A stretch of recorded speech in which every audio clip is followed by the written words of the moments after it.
제1차 국내 2차 본회의 개회하겠습니다. 이후 경기도와 강주시 그리고 성남시는 기념식뿐만 아니라 많은 행사를 해오고 있습니다. 그러므로 남한산성을 더 잘 보존하고 관리하는 것은 당연한 우리의 의무이면 혹 위협한 점이 있다면 빠른 시일 내에 기정조치나 보완을 해야 된다고 생각합니다. 특히 성남시는 남한산성 정비 사업으로 계곡 주변의 난립한 시설물을 정비하고 비둘기 광자 조성과 주차장 및 관리사무소, 매점, 화장실 등을 설치하였습니다. 이후에 많은 분들이 산성공원을 통하여 등산도 하고 산성공원 광장에서 다양한 행사 등을 하고 있습니다. 참 좋은 일이 아니겠습니까? 본의원도 산성공원을 종종 가는데 어느 날 다무 같은 문구에 현수막을 발견하였습니다. 공원은 금융비용 꼭 지켜주세요. 흡연 시 5만 원의 과태료가 부과됩니다. 라고 말입니다. 편말도 설치되어 있는데 내용은 이곳에는 인조잔디가 설치되어 있어 화재 및 인비잔조 훼손을 예방하고자 금연장소로 지정하오니 시민들께서 많은 협조 바랍니다. 이 편말은 2007년에 설치한 것입니다. 라고 하는 편말이 종류별로 설치된 것을 보았습니다. 하지만 본인은 잠시 황당한 것을 목격하였습니다. 분명히 공원에 설치한 현수막과 편말에 금연이라고 하였는데 산성공원 매점에서 담배를 팔고 있는 것이 아니겠습니까? 더구나 매점 앞에 금연 현수막이 있는데 말입니다. 아까 첫 번째 보여주세요. 이게 매점입니다. 그 다음 거. 이게 바로 매점 앞에 설치된 공원은 금연구역이라고 설치된 것입니다. 산성공원은 무늬만 금연 구역입니까? 산성공원 매점이 공공건물인데 담배와 나이카, 심지어 주류까지 판매하는 것이 타당한지 궁금합니다. 혹 공직자가 묵인한 것 아닙니까? 질의하겠습니다. 산성공원 매점에서 담배, 제가 나이카를 직접 구입해봤습니다. 우리 각자가 사실은 이제 그 사전에 저희하고 그런 부분에 대해서는 협의를 하지 않았을 것으로 그렇게 사료됩니다만 담배도 협조했듯이 술, 알코올 들어간 음료에 대해서도 협의를 하도록 하겠습니다. 제가 질의했는데 동문서답 하는 것 같은데 지금 담배를 판매하는 게 나중에 지정되고 안 되고를 떠나서 그것을 발견했다면 즉시 제가 질의하기 전에 금연, 즉 담배를 팔지 안 한다는 돈을 미리 보내고 미리 정리를 해야 됐다고 생각하는데 그 현재 담배를 팔게 하는 행위가 다른 행동이라고 생각하십니까? 뭐 결과적으로는 존경하는 우리 부의장님 지적대로 이 모순된 행정은 저희가 하지 않았나 하는 생각이고요. 그 부분에 대해서는 다행히 또 위탁업자가 그 부분에 동의를 하는 부분이기 때문에 조속히 이 담배 판매에 대해서는 협조를 위해서 정리를 하도록 하겠습니다. 본의원은 거기가 뭐 상대로 일종 뭐 복지관이라 했나요? 그 위탁받은 단체가 복지관인데 더구나 담배를 팔고 있다는 행위가 참 웃긴 거 아니겠습니까? 네, 좀 그렇습니다. 그렇다면 본의원이 이 단체에 대해서 바로 계약을 해지할 그런 생각은 없는지요?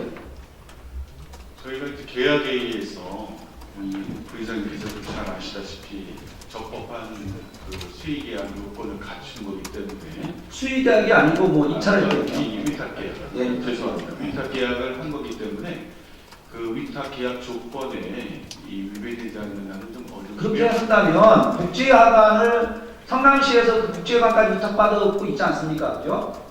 굳이 그 복지회관만 운영하면 되는데 매점까지 위탁받아서 운영할 그렇게 한다는 것은 무리가 있지 않습니까? 저는 도의상으로 도덕적으로라도 본인들이 해야 된다고 생각합니다. 스스로. 제가 이런 말씀 드렸습니다. 만약에 그 매점이 이건 혹입니다. 본인들이 위탁받아서 위탁하지 않고 또 다른 사람들 재위탁을 했다면 어떤 조건이 됩니까? 제가 그 계약서를 위탁 계약서를 보지 못했습니다만 상식적으로 이 위탁받은 자가 재위탁할 때는 이렇게 대부분 제재 조항이 들어갔을 걸로 판단. 그러니까 재위탁이 돼 있다면 분명히 계약을 해제할 수 있는 조건이 충분히 된다는 걸 저는 본인으로 판단하고 있는데 부의장 생각은 어떠신지? 그것은 제가 지금 이 안 보고 지금 이렇게 일방적으로 말씀드리는 것보다 예. 좀 계약서도 정확하게 보고 또 변호사 자문도 구하고, 왜냐하면 또 위탁자 이 수탁자 입장에서는 재산권하고 관련된 문제이기 때문에 그 부분은 법률 검토를 통해서 그 재위탁 여부라든가 그것이 법률 위반, 계약 위반 여부에 대해서는 판단을 해보고 있습니다. 그 공직자로서 그 원칙적인 답변만 하시는 것 같은데, 본인 생각하기는 지금 성남시에 저는 국제 관련지는 정확하게 몰랐습니다. 제 위탁받은 단체가 그 기관이 그렇다면 더더욱 도의적이라도 그 매점은 성남시에 반납해야 되고, 또 아까 꼭이란 말을 단서를 붙였지만 본의원이 알아보고 본의원이 나름대로 확인한 바 현재 재위탁 받은 자가 그 매점에 거의 한 달에 한 번도 안 오는 걸 알고 있습니다. 제가 본의원이 한 일주일을 지켜봤습니다. 일주일을 지켜본 돌바로는 그런 사실이 있습니다. 있기 때문에 좀 더 철저하게 검토하셔서 조치를 취해주시기 바랍니다. 그렇게 하겠습니다. 이상입니다. 언제부터 감사관 명령을 받았죠? 2013년도 4월 28일부터 언제까지 재직하는 겁니까? 2015년도 4월 그렇습니까? 네. 그러면 지금까지 감사관실에 계시면서 혹시 민간 위탁자나 이런 부분에 대해서 감사하신 적이 계시죠? 네, 예, 있습니다. 문제 있는 단체들이나 기관들에 대해서 그죠? 네, 예, 있습니다. 질의하겠습니다. 눈먼 돈이라고 생각하고 단 1원이라도 허위로 정상보고서를 제출했다면 어떻게 되나요? 단 1원이라도 정상보고서를 제대로 제출하지 않았다면 어떤 기관이 어떻게 되죠? 단체나 기관이? 잘못된 것이 예, 보여주세요. 보여주세요. 저게 뭐냐면 소위 말해서 견적서입니다. 그리고 거래명세서예요. 이것을 요식행위라고 생각하십니까? 요식행위가 아니죠. 네, 그렇습니다. 요식행위로 짜맞추기를 하였다면 어떻게 되죠? 도움을 준 단체나 개인이나 기관이 있습니다. 그랬을 경우 그 단체나 기관이나 개인은 어떻게 처리할 예정이 있습니까? 만약에 그런 게 사실이라면. 또 1차적으로 그 보조금을 지급하고 있는 위탁을 해서 보조금을 지급하고 있는 우리 관련 부서에서 당연히 점검을 하고 정산서를 받아서 점검을 해서 그런 조치를 취했어야 되고, 만약에 그렇게 되지 않았다라면 그 관련 부문이 책임이 있다고 생각합니다. 공무원의 책임을 묻는 게 아니고 그리고 그 이후에 그 사안에 따라서는 해당 부서에서 그 계약에 위배된 내용을 가지고 검토해서 그 이후에 진행 사항은 해당 부서에서 처리를 해야 된다고 이렇게 생각하고 있습니다. 저는 저기 이 자리에 부시장님 계시니까 감사관도 만약에 단 1원이라도 어느 단체나 기관이 허위로 견적서와 계약서를 작성해서 제출했습니다. 하지만 그것을 도와주기 위해서 다 동원이 됐다면 그 나머지 단체나 기관이나 위탁받은 사람들이나 다 일시적으로 똑같이 적용해서 정리해야 된다고 생각하는데 어떻게 생각하십니까? 그래서 그건 제가 지금 정확한 내용을 좀 파악이 안 된 상태이기 때문에 네. 한마디로 말씀드릴 수는 없습니다. 그러나 아까 보고 드린 바와 같이 해당 관련 부서가 있기 때문에 그런 부분이 있다라면 1차적으로 해당 부서에서 점검을 하고 그 내용 사안을 봐서 저희가 별도로 조사할 사항이 있다면 오픈들한테 보고를 드리고 저희가 확인할 수 있습니다. 그 사업주제대로 정상보고서를 제대로 안 했을 때 또는 법적인 처리를 한 단체나 협회나 기관이나 이런 경우가 있죠. 그런 경우가 있습니다. 있죠. 예. 제가 질의는 자 마지막 거 보여주세요. 저거는 전자세금 계산서입니다. 이지폼입니다.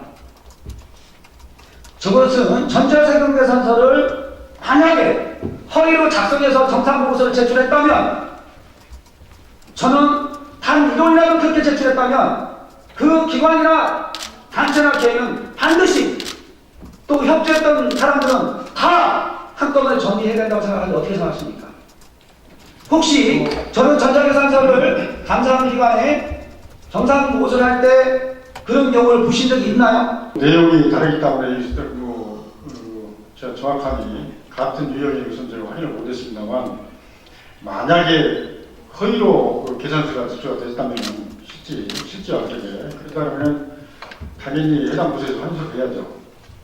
환수해야 되고 거기에 대한 행위 조치는 담당 부서에서 자체 계약 내용과 이런 걸 종합적으로 검토해서 판단을 내려야 된다고 생각합니다. 저는 담당 부서가 아니고 감사관 이하 우리 부시장 이하 감사관님이 해당 부서에 넘기지 마시고 저 부분에 대해서는 철저하게 해서 정리해야 된다고 본인은 판단합니다. 마지막 답변 부탁드리겠습니다. 저희가 지적을 해주셨기 때문에 그 부분을 우리 담당 부서하고 그 서류를 넘겨받아서 검토를 해보겠습니다. 해서 사안에 따라서 저희가 조사할 사항이라면 저희가 조사를 하도록 하겠습니다. 정산서를 제출할 때 전자세금계산서까지 가짜를 제출할 수 있는 것은 힘 있는 분이 뒤에서 받치고 있든지 심센 정치인이 도와주는 것이 아닐까 하는 의심도 있습니다. 오늘 본의원은 단체나 개인이나 기관에게 지원하는 예산을 눕는 돈이라고 생각하고 장난하면 반드시 꼬리가 잡힌다는 것을 보여주는 시작에 불과합니다. 시작입니다. 또 있습니다.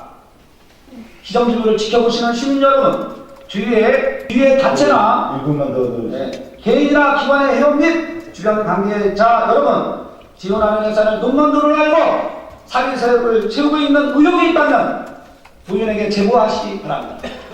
본의원은 인권 개입보다 더 무서운 것이 지원하는 예산을 눕는 돈처럼 생각하고 사용하는 것입니다. 사람은 원칙대로 깨끗하게 살기 어렵습니다.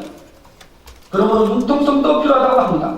하지만 예산을 지원받아 마침 개인 용도처럼 사용한 것을 보고 넘어가거나 도와주는 것은 영혼 없는 공직자보다 더 나쁜 영혼 없는 선출직 공직자라고 생각합니다. 동료 선배 의원 여러분, 지방의회 무용론에 동의하는 시민이 많습니다. 여러 가지 원인이 있겠지만 표를 의식한 소신 없는 무정한 분이라고 생각합니다.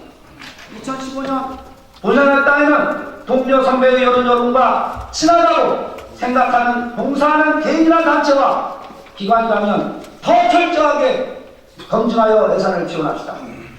그러므로 내년에는 성남시의 혈세인 예산을 눈먼 눈으로 생각하고 지원받아 명목상 봉사하는 개인이나 단체와 기관을 성남에서 주방하는 한 해를 만들어 봅시다.